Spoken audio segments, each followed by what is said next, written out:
Hello, friends, and welcome back to the National Public Library's Entrepreneurship and Career Series. And today we have with us Miss Gabriella Thomas from Vanilla Orchid, and she is going to be talking to us about being a pastry chef today. Hello, Miss Thomas. Hi, good day. Thank you for having me. Welcome aboard. So, Miss Thomas, you know we love us some pastries. So you are like one of my favorite people. What inspired you to become a pastry chef? I think my family has had a huge influence. My mom bakes and has baked for as long as I can remember. So I think that was very impactful on me in choosing what I wanted to do as a career. Also, I've always loved art, and I always felt like baking and pastry is a great combination of if you like baking and if you like art as well, because I still get to paint on cakes and things like that. It just involves a lot of artistic ability, and so yeah, I'm really just doing what I love to do in life as a career. Okay. So outside of the whole cake and business, you would have studied art in school? Sorry? Art. Would you have done art as a course and during secondary school? Oh, yes. Well, it would have been a requirement up until maybe like second form. I didn't choose it for CXC or anything, because I wanted to focus on the food part. So I chose the food and nutrition route instead. Okay. So where did you study? I studied at Johnson and Wales in Rhode Island. Johnson and Wales is a great school for culinary and baking courses. So you can get your associates or bachelors for baking and pastry. And they have great culinary programs, especially if you want to get into dietetics or just like specific culinary courses designed for vegans and things like that, people with restrictive diets. It's a very, very good school for that. Cool. Well, I think most of us, well, let's not generalize. I would have heard of Johnson and Wales. I know that it's a pretty up there school. I don't know exactly what percentile, but I know it's one of the great schools. So how did you find the transition to culinary school? What was it like? How long did it take, your course? It's a 4-year program that I was doing, but I did it in 3 years because you can take on a bit more each term. If you're able to manage, you can take on a bit more to reduce the amount of time that you're there. I think the biggest challenge in transitioning was probably the culture of the US versus Antigua. But other than that, I mean, being in baking classes was comfortable. You're in class with people who have the same passion as you.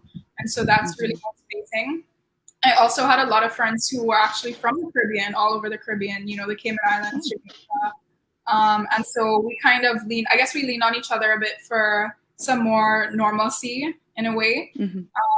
But overall, it was a great experience. It's a place that I miss a lot every single day. Rhode Island taught me a lot. I worked in Rhode Island after graduating from school.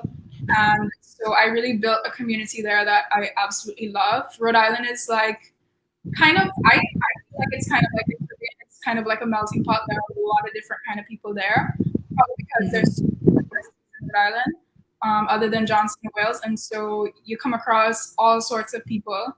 And so that, I think for me, that was comfortable. That was comforting. So post graduation, you would have stayed in Rhode Island for a bit and done work around.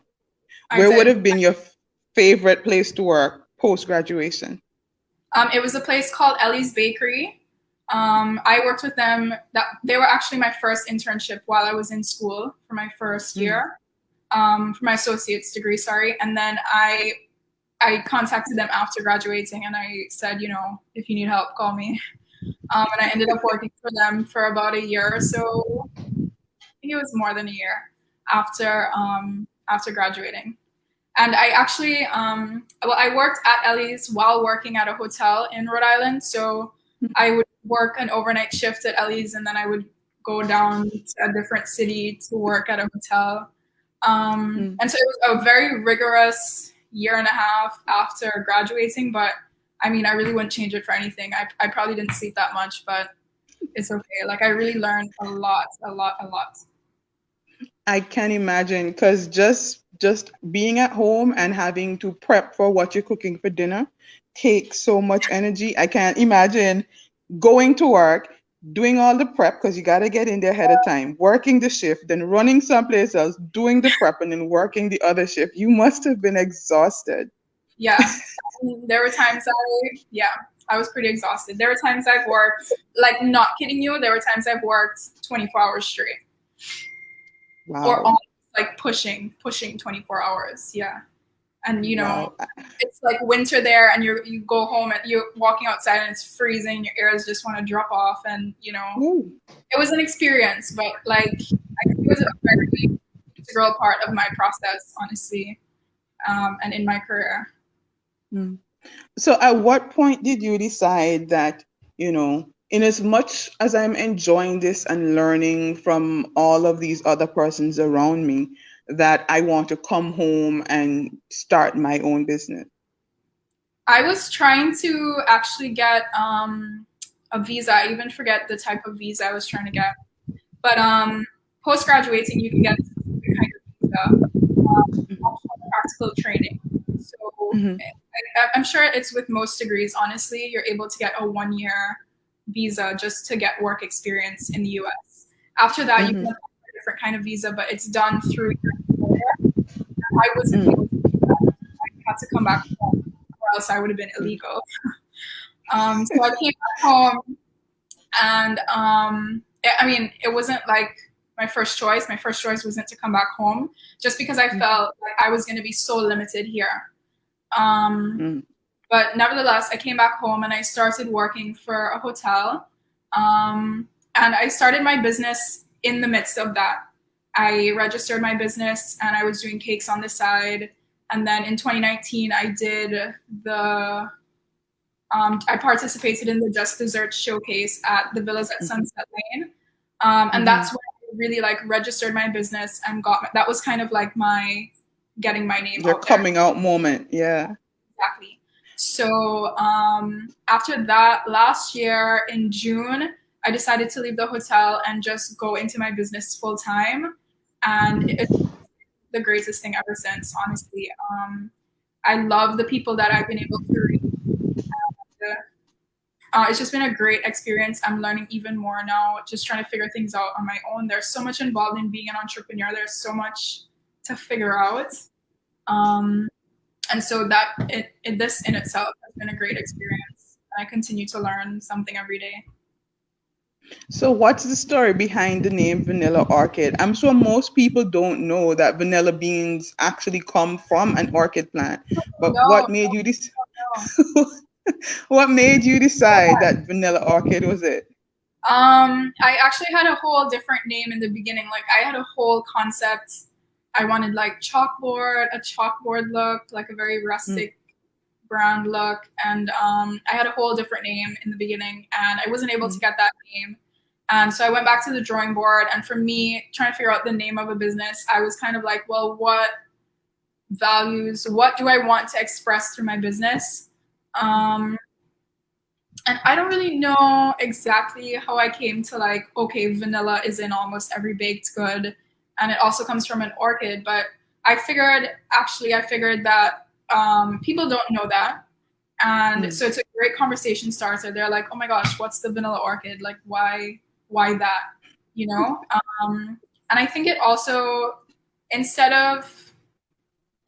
not a limiting name. So it's a name that allows me to express all of the things that I can make, which is a very broad variety of things. So yeah, it's just a really great conversation starter. And people have called me. I had a lady call me asking if I sell orchids. But, No, but you can have them on your cake. What's your favorite thing to make as a chef?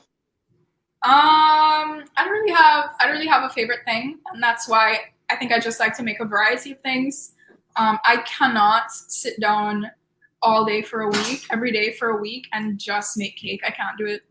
And so I have to have that ability to do a lot of things in one day, rather than just like a repeat of the same thing over and over again. Because for me, I feel like won't be the same for other people, but for me, I find in doing the same thing over and over again, it limits me in a way. Like it limits how I think about something. So I feel like I get stuck in a rut. But yeah, so I really don't have a favorite thing. I just love making all things. Cool, cool. So what does the average day look like at Vanilla Orchid Bakery and Pastry Chefing? Well, I wake up really early. I try to be down here at like 5 in the morning. But that varies. Bless you. Like in Christmas, it was like 3 or 4 a.m. I was down here. Wow. Which is not normal. It's not something new for me because, as I said, I was working overnight shifts at the bakery, so we would have started working at 11 p.m. and finish at 7 a.m. or 12 midnight to 8 a.m. So it's not like unusual. So I try to start really early. I start making everyone's orders the first thing, and then I'll do deliveries. I'll come back and I start prepping for the next day. And in between that, maybe I might have some more deliveries if somebody wanted a later time. But yeah, and then in the evening, I do paperwork. I try to answer everyone's messages, get through all the inquiries in WhatsApp, and also post any specials. Try to keep my Instagram page alive with posts, making sure people won't actually follow me for no reason. And like planning menus, upcoming menus for Mother's Day. I need to get on that. Costing. I'm working on some menus for my website right now. Yeah. So every day. What would you say is the hardest thing about, being your own boss and being an entrepreneur? It's the hardest thing is feeling like you have to do everything. So, you're the dishwasher, you're the baker, you're the delivery person, you're your own marketing person, you're doing your branding, you're doing your paperwork, you're answering messages, you're posting on Instagram, you're replying to everyone, you're making your menus, you're going out shopping for all the things that you need, you're cleaning up, you're washing the dishes, you're scrubbing the floor, and it's every day, it's every single day. You're doing all of these things. I'm blessed with my mom who can help me here and there when she has time. My dad can help me as well. Friends help me in various parts of my business. So there are definitely people I can reach out to. And I don't advocate for anyone who's an entrepreneur who's trying to do it for themselves. Like, is not realistic, honestly. Sometimes you really just have to, little things you have to just let go of. And that's something I'm learning right now as well. It's not so easy for me to just let go of things because I want to be in control and I want to make sure that this thing is going in the right direction. Exactly how you want it to go. If it's going to go wrong, I want to blame myself for that because I hate to blame somebody else for something going wrong. But I'm learning how to just let go of some things, some things will be okay in somebody else's hands. So, what do we have in the oven? I hear a timer going off. There's a cheesecake in the oven right now, but it's not done. I can promise you that it's not done. It's gonna be jiggly. I know it already. As I checked, and that's all par for the course of baking. Just knowing your oven and knowing that although it's there to remind you to check it, it's not gonna be quite done. That. It always takes time, I think, for some reason. Have you developed that I can tell when it's done by smell? Certain things I like. There's a certain type of buttercream that I prefer to make, and you have to cook sugar, and I can hear when the sugar is ready because it boils different, which is really weird. But it's because I've made it so many times that I know I don't have to go running back to it to check because once it's overcooked, it's no longer good to use. Yeah. To get it at the right moment. I actually don't think that's weird. I have a friend who is a chef in the kitchen, and he says he can tell you when the bread is ready just by the smell. Yeah. So even he's like, before the timer goes off, he's like, go check the bread. And it's like, the timer, the timer goes off, and he's Yeah, like, yeah, I can. I'm not so good about all things. Maybe just like toasting nuts or something, then you can smell it, but I'm not so But good. I suppose it's something that comes with years of just being in the environment.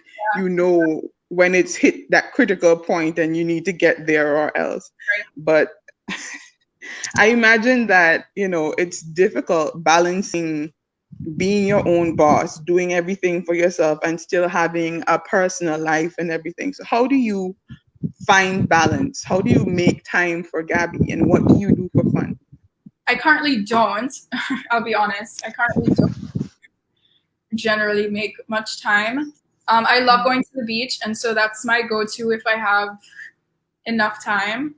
I love hanging out with my friends. So once I have enough time, sometimes one of my good friends, she just comes here because she likes to see me work.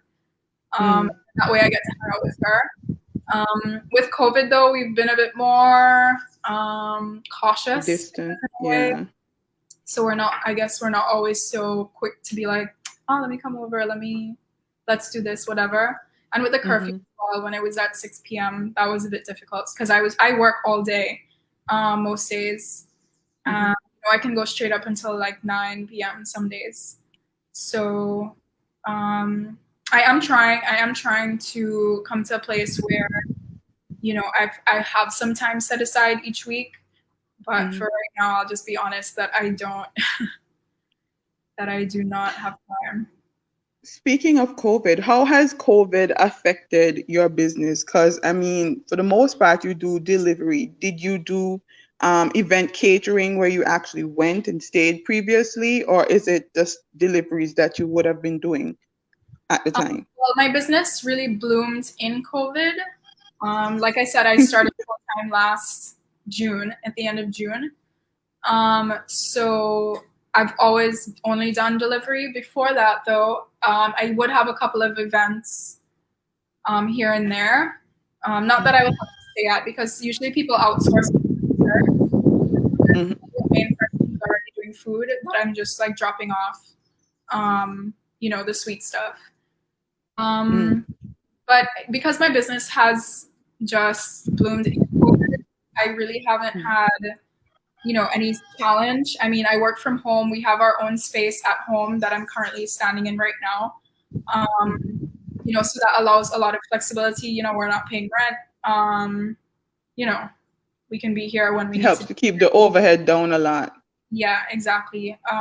So I haven't really had any challenge. People come here to pick up sometimes, so I just run up and meet them on the street. And other than that, I do deliveries, yeah. But someday, hopefully, I have a bakery that people can come into and have some coffee and have pastry, and if I end up doing like a dinner or something like that. So, I mean, I think my opportunities are there for the future, but for right now, I think I'm good where I'm at. Okay. So I was also going to ask you, what are your future plans for your business and for yourself? Are you planning to return to culinary school, perhaps branch out a little bit more, or perhaps dig a little deeper into a particular specialty? Do you do specialty orders like gluten-free? And because I know gluten-free is the big thing right now, but I mean, I've had some gluten-free pastries and they are, I know. yeah. Like I said, I hope to have a bakery in the future. I have gotten the suggestion from a lot of people to travel a bit once I've saved up enough to places like France, which has always been my dream, to go to France and maybe work at some place for a few weeks or a couple of months and get that experience as well. For now, I have a lot of techniques down, so I can, I can be okay for a little while. But I think it is important for me to do that traveling and to experience, the way they do their pastries there. As far as school, I did think of maybe doing an MBA or something like that to assist with the the admin side of the things that I have to do. But as I keep learning, as I keep doing my research along the way, I see less and less, that I need to do that. I don't know.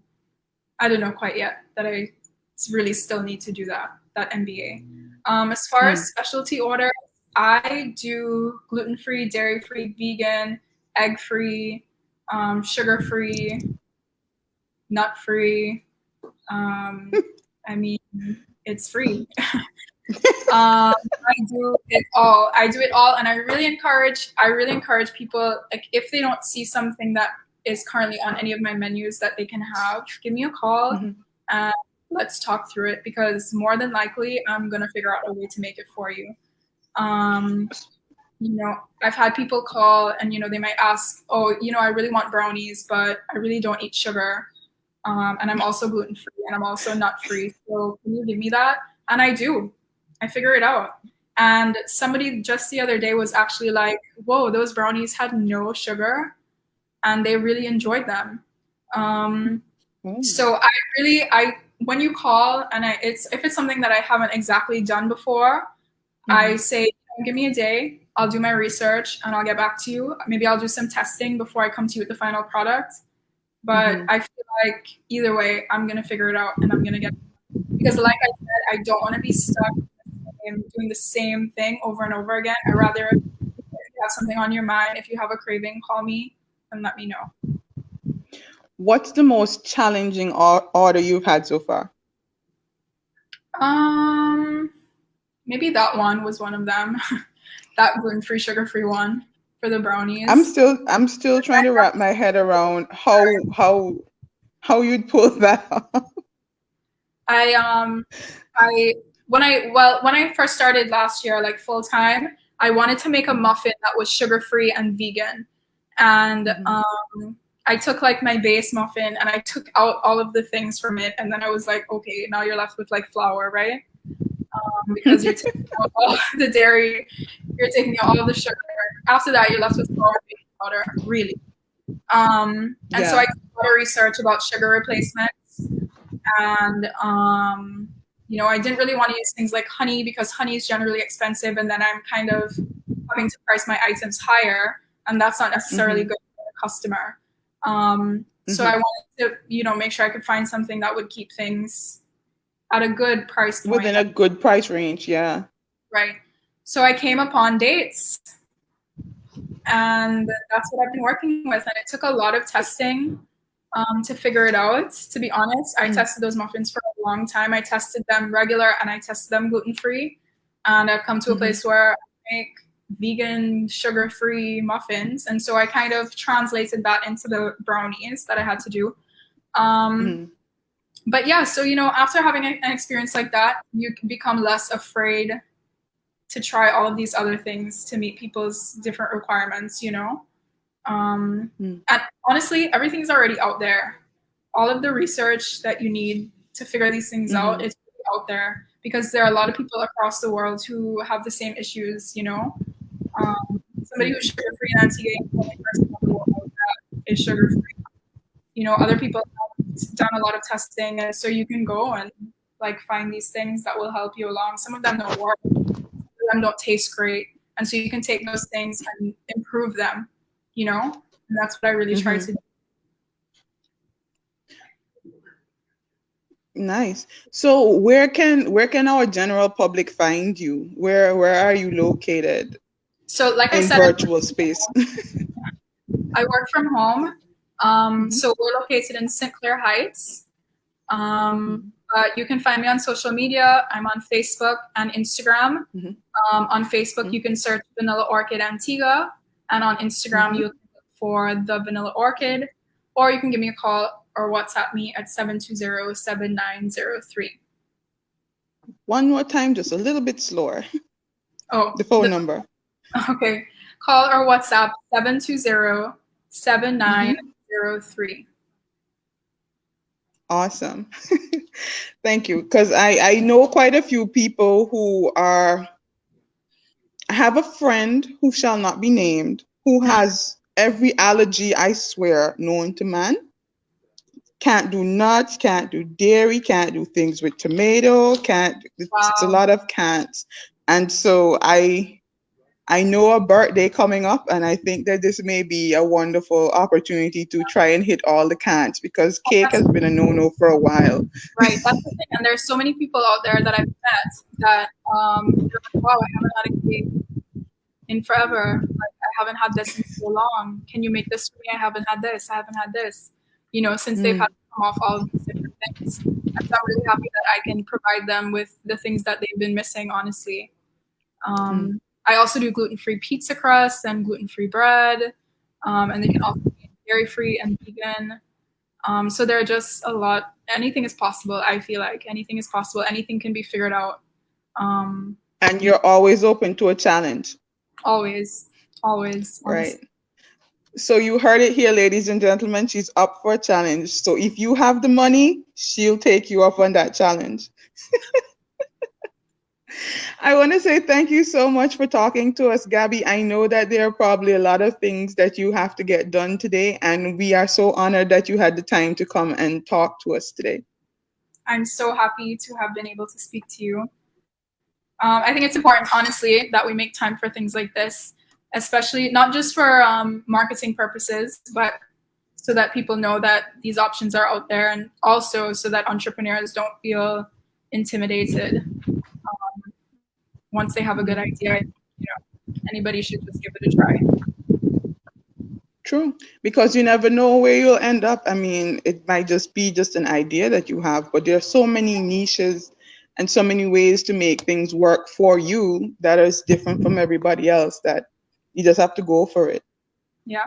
Again, I want to say thank you so very much for talking to us today.